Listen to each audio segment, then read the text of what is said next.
Good morning, everyone, and good evening in Europe and India.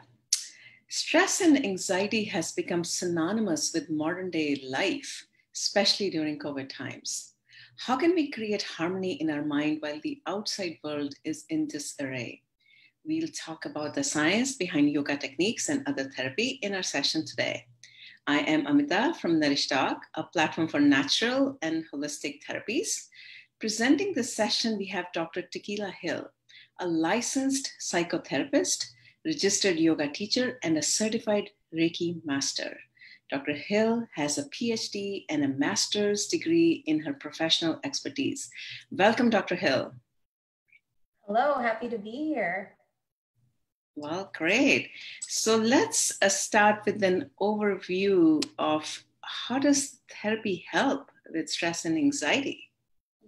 Yes. We're going to do an overview of anxiety versus stress, benefits of yoga as an adjunct treatment for stress and anxiety, since that seems to be not going away, especially during the times of COVID. But my presentation really was just an overview to give you a taste of what is out there for anyone who is already a yoga practitioner, meditation practitioner, pranayama practitioner, or you want to think about incorporating this into your wellness practices. So I hope that my presentation can give you an overview of that if you're interested in it.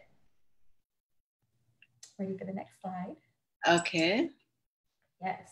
So as we know, modern life has become very fast-paced, a lot of pressures, a lot of expectations, a lot of external stressors.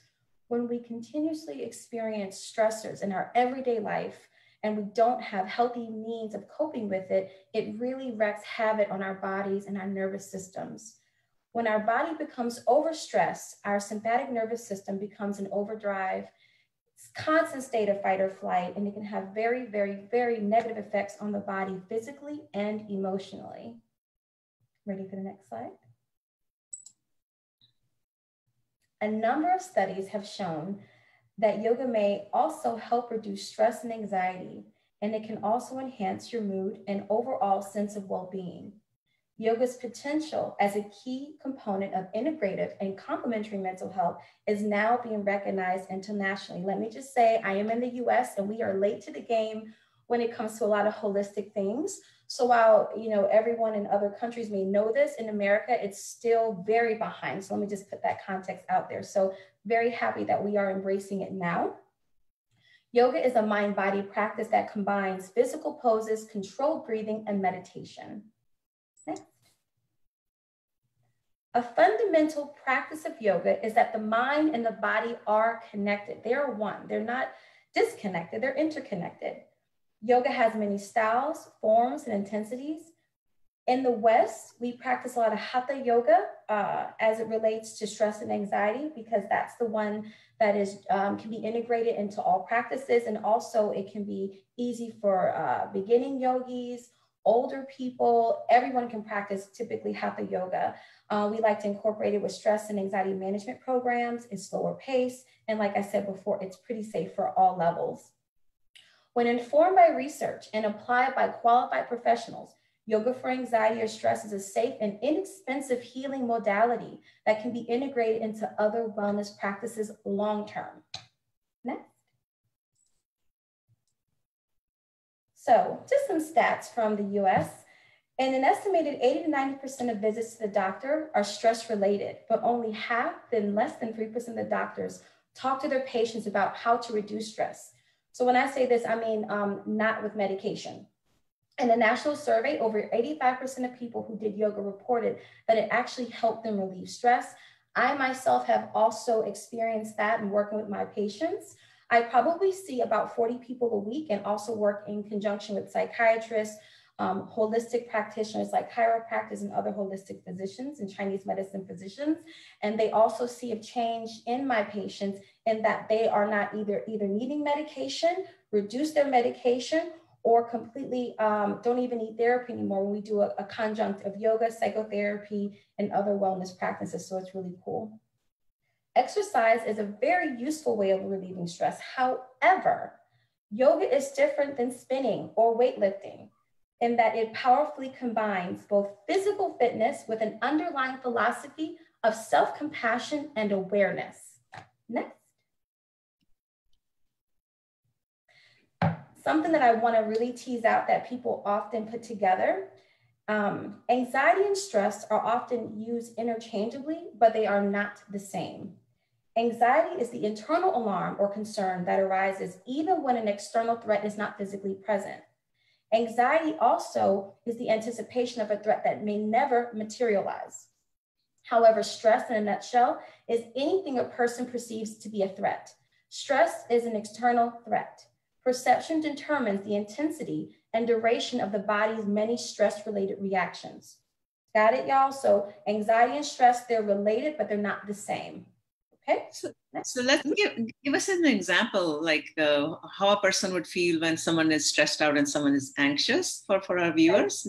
I'll give you an example. So we all have work stress. So work is the external thing, right? But how I internalize it might be my anxiety.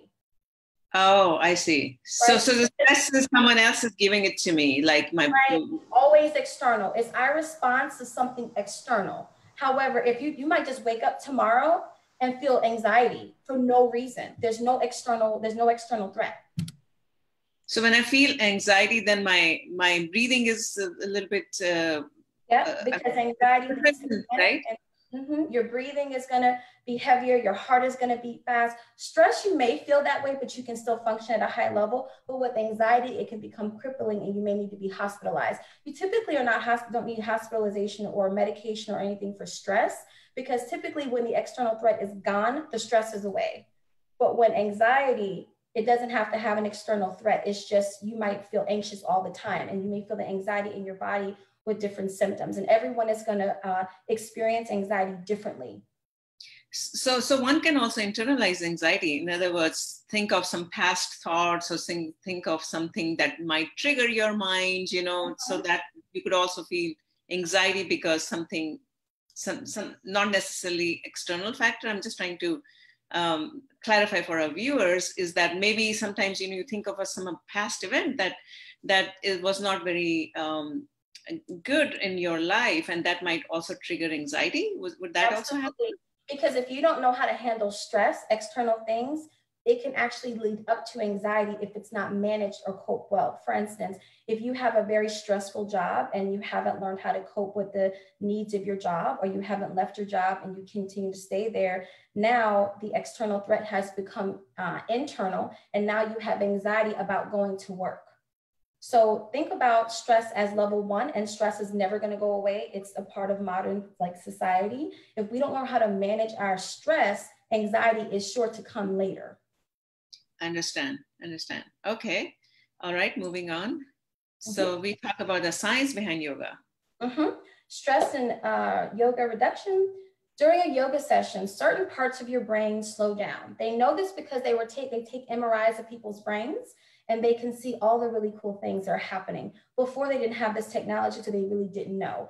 Also, because yoga is an ancient practice, here in the United States, they're just learning about the healing effects of it. So now the neuropsychologists and neuroscientists are looking at people's brains to really look at a way to use yoga more holistically versus medication. So this is the context of this. So as I said before, during a yoga session, certain parts of the brain slow down. This function helps you to de-stress, which takes place in 2 major parts of your brain. The frontal lobe, which is the most advanced part of your brain. That's where the amygdala is. That is for planning, thinking, self-awareness, and emotional regulation. And also your parietal lobe, that handles all information coming from your senses, sights, sounds, and everything you observe around you. So when you do yoga, these parts of your brain are actually activated. That's amazing, though. In yoga, your constant use and practice of control of your postures, your breathing, and mental health activity result in increased gray matter density and activation of your hippocampus or your frontal cortex, together allowing you to have better focus and concentration, emotional and impulse control, more attunement with the senses or mindfulness, decision-making. Yoga also helps reduce stress by lowering 2 critical stress hormones, cortisol and adrenaline. So what's fascinating is for our viewers, like we do exercise, like cardiovascular aerobics or spinning, and And I think, how does yoga differ, and why is yoga so beneficial as compared to if someone goes spinning or any other exercise like Pilates? So any exercise is awesome because it secretes those, like they call it the happiness hormones to make you feel good. So any physical activity is typically going to give you that. But yoga is unique in that not only does it give you that physical high, but it also helps calm you. So with like running and spinning and weight training, you feel like powerful, you feel like that high, but it doesn't teach you how to focus. It doesn't calm the parasympathetic nervous system, it doesn't calm the body. Yoga is so unique in that it makes you strong physically and strong mentally, not just one, it's both. Because it combines the breath work as well as the body work? That's the reason? So in connecting with the breath work, and we're about to get there, the pranayama, that helps quiet down the parasympathetic nervous system, which is the opposite of the sympathetic nervous system. Sympathetic nervous system is your fight or flight. If you hear a gunshot or chased by a bear, your body's going to respond. But unfortunately, our body doesn't know if we're getting chased by a bear or we just don't like our boss. Our body responds to external stress the same way. So with yoga, it helps activate that parasympathetic nervous system, which calms the body. So we can think clearly because the body is calm. That's why in Hatha yoga, which in most yoga classes, you always have a breakdown of poses, breath work, and meditation. If you're not doing poses, breath work, and meditation, it is not yoga. It is just exercise. If you go to a yoga class and you're just asana, just poses, you're probably like a Pilates class, and those are great, but it is not yoga the way yoga is intended for us to practice, but you don't have poses, breath work, and meditation. Because that's the difference. Okay, so please explain us different elements. That's great. Yes, I love it. I love yoga. So yoga practices typically consist of 3 components that cater to the physical, mental, and spiritual well-being. The poses or the asana, and forgive me if I'm saying it wrong, specific poses can induce the relaxation response in the body. In a lot of restorative yoga or gentle vinyasa yoga, you're having moving meditation, mind to body, body to breath. You're syncing everything in synergy. You're slowing down and you're really focusing. So that is required in this type of yoga to calm the body. So then we get down to breath work. Most yoga classes are going to teach you how to breathe first, because if you don't know how to breathe, it's not going to have the effect it's supposed to have to calm the body down. So you start off with breathing. Then you control the breath. And then once you have your breath together, you link the breath to the movement, right? Depending on the yoga class, you can have a built-in meditation at the beginning or the end of class, sometimes both. And yoga in itself is a moving meditation, connecting mind to body, body to breath, being very, very present, non-judgmental in the moment, honoring the space, So with meditation, you get into a relaxed state of being, and you're mindfully aware of the present moment without judgment. As I said before with breath work, you're connecting with the parasympathetic nervous system. And again, people don't realize it's not, woo, mumbo jumbo. This really affects the body in really positive ways. No different than stress keeps your cortisol up and keeps you awake at night, as does anxiety. Doing this type of work quiets you down so that you can deal with things in a more holistic and healthy way. It's very powerful, very powerful. With yoga, or regular yoga practice, and when I say regular, 2 times a week. I understand people are busy. If you can only go 1 time a week, and maybe you practice no asana, maybe you just practice meditation and pranayama. I get it. You might be in your office and you can't do a whole lot of movement. You will see chronic stress hormones level drop. Your heart rate variability increases, which means when people are constantly stressed out or anxious, their heart rate is really fast and it's the same pace. But when you practice yoga, your heart rate changes in that it's a little slower. It's slower because you've trained your parasympathetic nervous system to respond to your emotions internally and externally in healthy ways, in mindful ways, taking a breath, calming down before you react. You learn how to respond, okay? Your blood pressure decreases, and you also have a lower baseline level of emotional arousal. You train your brain and your body to have better counter stress responses, which decreases stress and anxiety and enhances your physical and emotional well-being. Mm-hmm. So And I've given like my favorite top 10 poses. I typically always teach these with all of my clients, and I give this to them in our work together. Excuse me. These are some really great poses to calm the body. There's also poses if you want to wake the body up. For example, if you wanted to wake up, you would do a sun salutation. You only do a sun salutation in the morning. You don't do that at night. You would do a moon flow at night, right? Which is more calming and restorative. So these poses can be done anytime, but if it's to calm the body, these are some really great. There's more, but these are my favorite to do. Anyone can do them, and you can do them safely. I also have given some tips for managing stress and breath work in the workplace. My absolute favorite, 4x4 or box breathing. You can do that at your desk. You can do it anytime. No one has to know you're doing it. But if you're really just trying to learn how to breathe properly, these are some ways to do it. So you can get into that yogic breath. Do you think we have time to do a small demo of the box breath? Yeah, absolutely. I'm down for the box breath. If anybody, I would love to do a box breath demonstration. Sure, absolutely. We have a few minutes. Good. Okay. So I invite everyone to take a deep breath. That is something in the chat. Let me just see. Yes, definitely. People are so. we have few attendees, and we'll open it up for questions in a second. And I'm going to stop sharing so that we can all see Dr. Hill while she's giving a demo. But you have our website and email here if you need to contact us. So. All right, let's go for the demo. Okay, so let's all just like relax our shoulders, roll them back. And when you're ready, close your eyes. Just kind of relax. Take a really deep breath through your nose. Hold it. Exhale through the mouth. Again, take a deep breath through the nose. Hold it. Hold it. Release. Exhale through the mouth. Placing one hand on your heart and one hand on your belly, preparing for box 4 breathing. I will count. You don't have to. Just listen to the sound of my voice.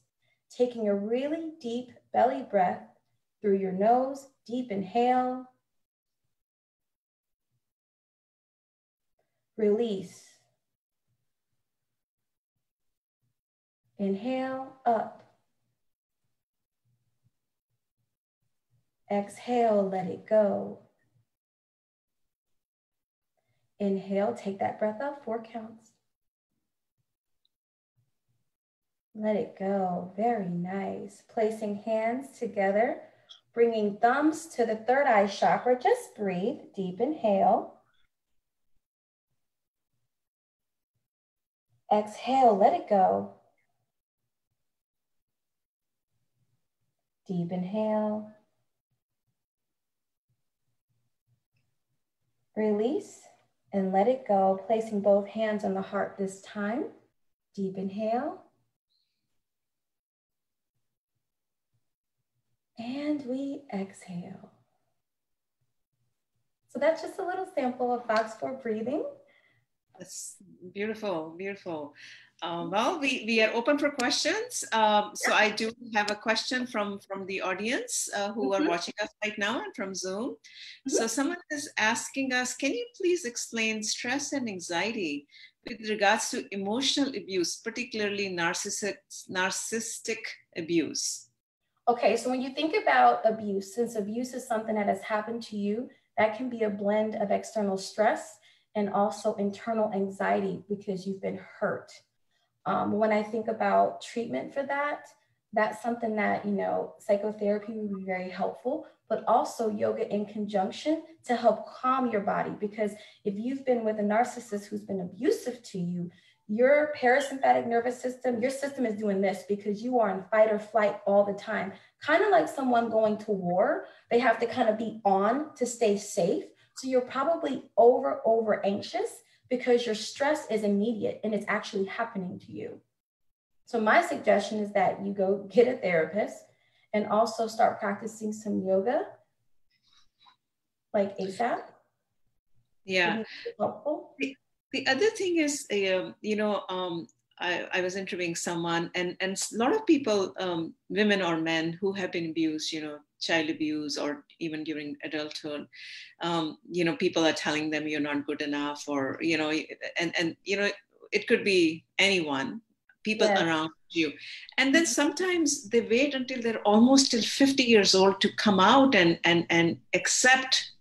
Could you talk a little bit about that? I mean, why people wait for such a long time and then they say, "Oh, now I'm ready to release." Yeah, that's a really great question, and thank you for asking. I think first and foremost, healing does not have a expiration date, and people who have been abused or gone through trauma, I think it's very important to honor their experience, because for some people, they never get the help. Sometimes they're embarrassed to get the help. Sometimes they don't have the resources to get the help. But whenever they do get the help and they start to learn that they are enough and to heal the emotional trauma, they can have a new narrative of their life. But I think oftentimes people who have been abused, sometimes they don't even know they've been abused. Sometimes they think it's their fault. They've internalized a lot of negative ideation and negative stories about their life. So they don't sometimes even know that they have been harmed, right? And they carry that with them through their life until they get help, So there's no expiration on when people heal. It just depends on them. Everyone is different. Yeah.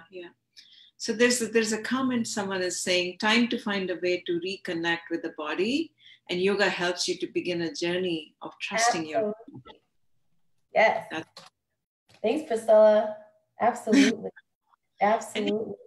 Yes, absolutely. So any other comments or questions? Dr. Hill would be offering a group meditation, mindfulness meditation, sometime in September, but this is a great way for you to ask any questions. She's right here.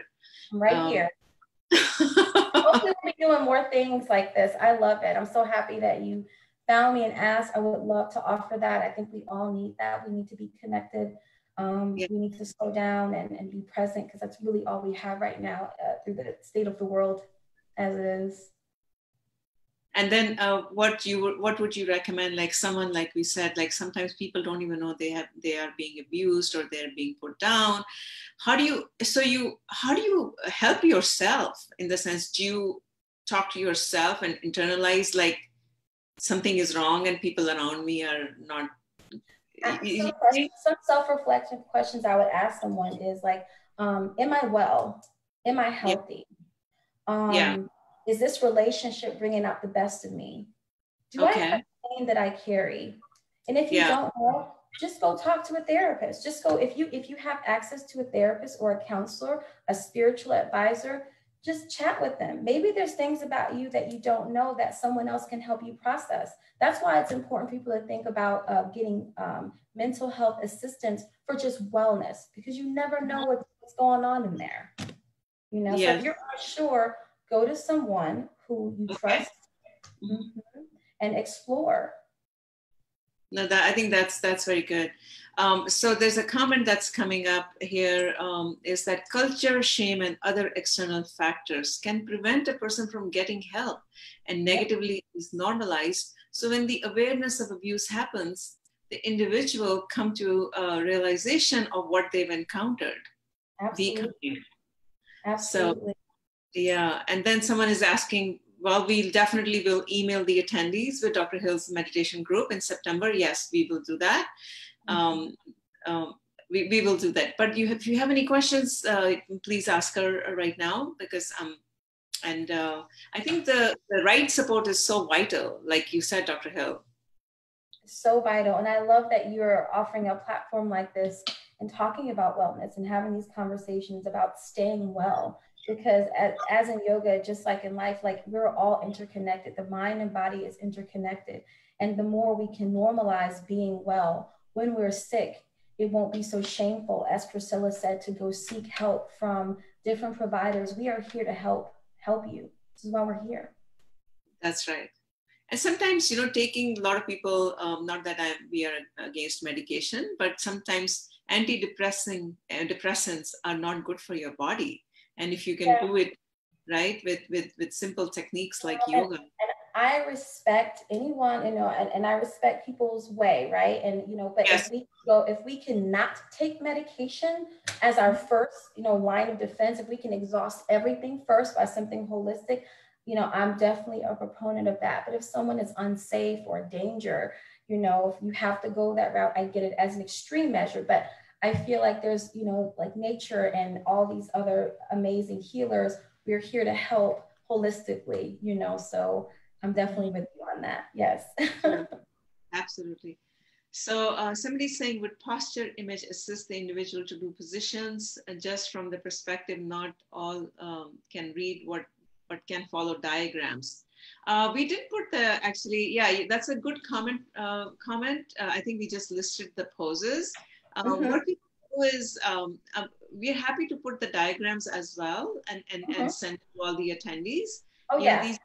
Yeah, all the poses that you listed. Yes, I think you can see visual, absolutely. Yeah, so we are happy to do that.